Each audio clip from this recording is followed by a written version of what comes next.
NCRT toast on digestive glands under 8 minutes. So let's begin our discussion with salivary glands. There are 3 pairs of salivary glands which are present outside buccal cavity, but their ducts open into buccal cavity. The first pair is parotids. The parotids are located in the cheek area. The second pair is submandibular and submaxillary, which are located below the lower jaw. And the third pair are known as sublinguals, which are located below the tongue. Salivary glands release saliva, which has various functions, such as keeping the mouth moist, aiding in swallowing, aiding in speech, keeping mouth and tongue clean, antimicrobial action, helping in start digestion up to 30% with the help of salivary amylase.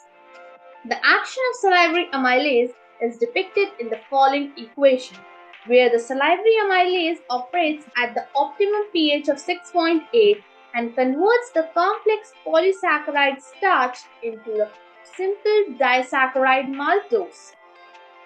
Let us discuss the composition of saliva, which constitutes of H2O, water, salivary amylase enzyme, electrolytes such as sodium, potassium, chlorine, and bicarbonate ions, and lysozyme, which is antibacterial and destroys the microbes by acting on their cell wall.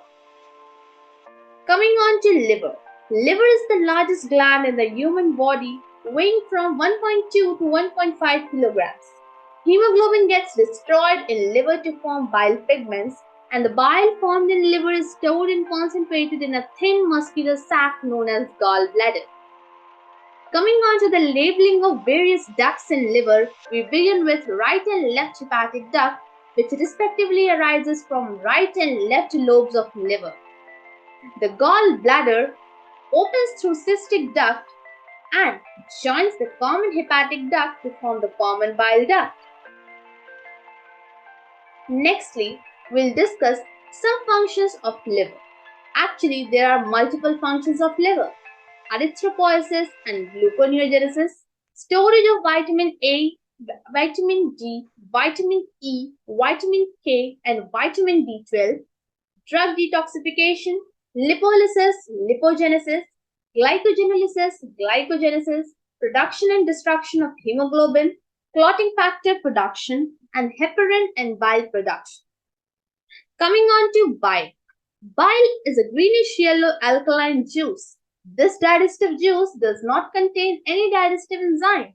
It just contains bile pigments, bilirubin and biliverdin, which are products of hemoglobin destruction, and some bile salts, which act as emulsifiers for fats.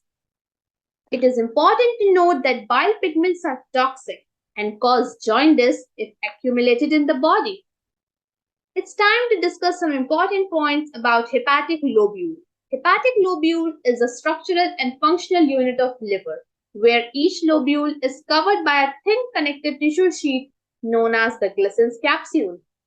Hepatocytes are arranged in the form of cords in a hepatic lobule. As depicted in the diagram, the bile duct and hepatocytes are indicated. Coming on to pancreas. Pancreas is an elongated heterocrine gland situated between the limbs of a C-shaped duodenum. The exocrine part, acini, accounts for 99% part of pancreas, while the endocrine part, the islets of Langerhans, has alpha cells which secrete glucagon and beta cells which secrete insulin. The enzymes present in pancreatic juice are pancreatic amylase, pancreatic lipase, nucleases, trypsinogen, chymotrypsinogen, and procarboxypeptidases. Now it's time to discuss the various ducts that arise from liver, pancreas, and ultimately open into intestine. Starting with liver, we have the common hepatic duct, which joins with the cystic duct of gallbladder and forms the common bile duct. It joins with the pancreatic duct of pancreas to form the hepatopancreatic duct. This hepatopancreatic duct opens into intestine with the help of sphincter of Oddi.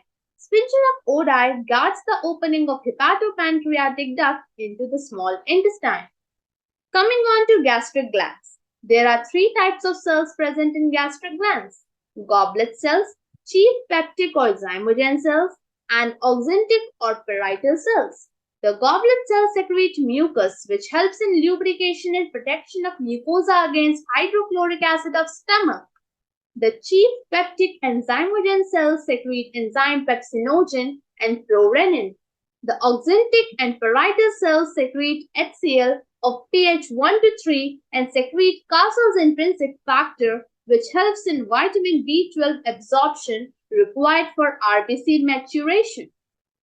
Finally, we'll discuss some points about the intestinal glands juices, popularly known as the succus entericus. The succus entericus has the following composition: the mucus secreted by Brunner's glands, which protects the mucosa from acidic action, plus secretion of goblet cells and cells in the crypts of Leverkun, and the sucrase, maltase, enterokinase, lipase, lactase, and dipeptidases secreted by the brush border cells of mucosa. Stay tuned for brand new episodes.